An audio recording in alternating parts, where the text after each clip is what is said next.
Fala, filhotes, vocês estão vivos? No vídeo de agora nós vamos falar um pouquinho dessa obra aqui, ó. Modo de Crer e Conhecer, relações entre teologia e epistemologia, do Alessandro Rodrigues Rocha, da série acadêmica da editora Letra Capital.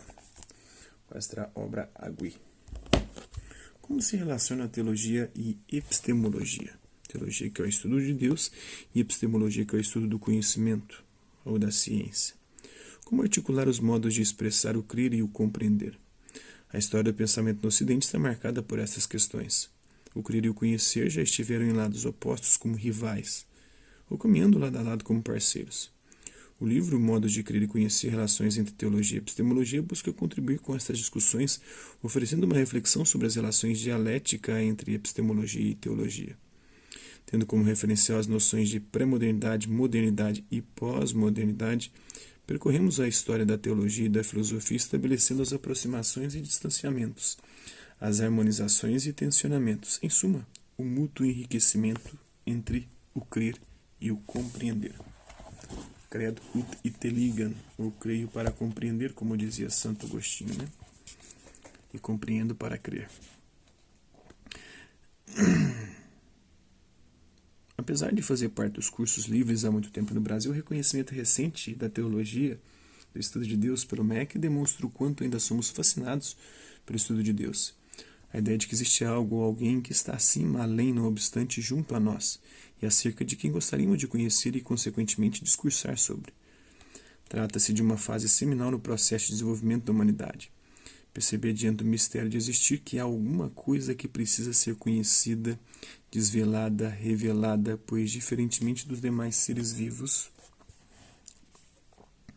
o ser humano não aceita a realidade, pois esta não se explica de per si.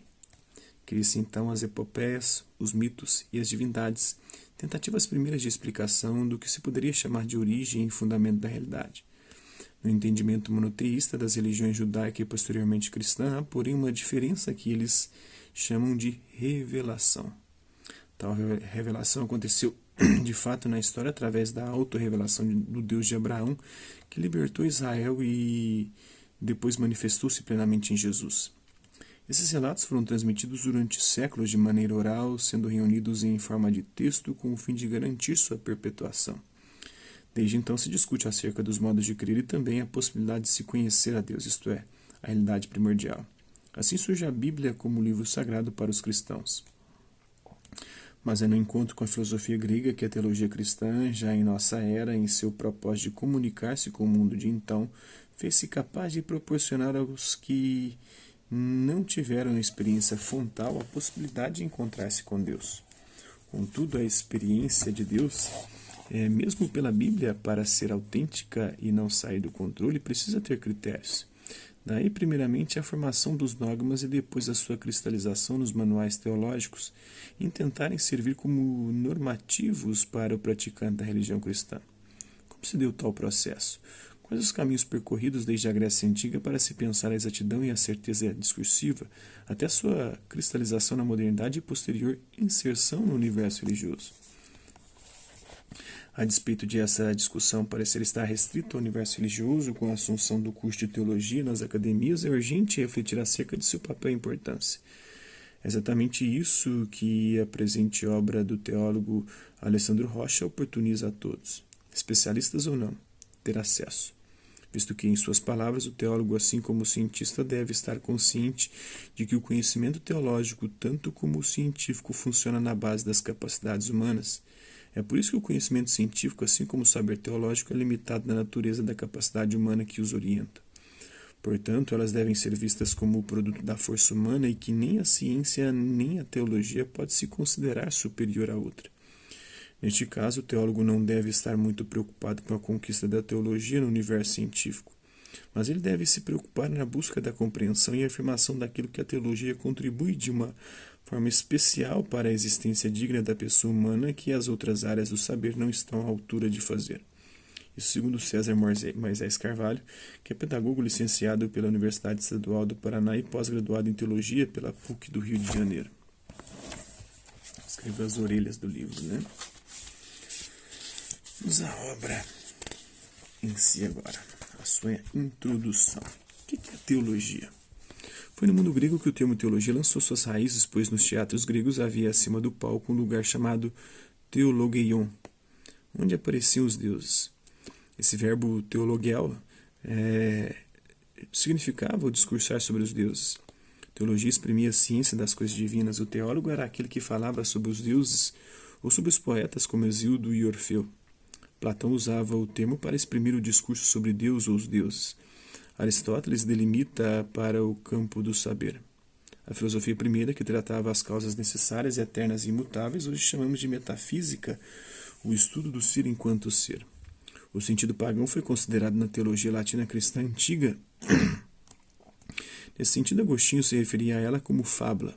3 são os gêneros da teologia, isto é, da razão que dá explicação sobre os deuses. Um tipo dela é mítico, outro físico, natural e o terceiro civil. A teologia foi aceita como ciência de Deus pelo cristianismo, assumindo assim a acepção cristã do discurso sobre Deus e Cristo. Isso deu a partir do século IV, sobretudo pela patrística grega.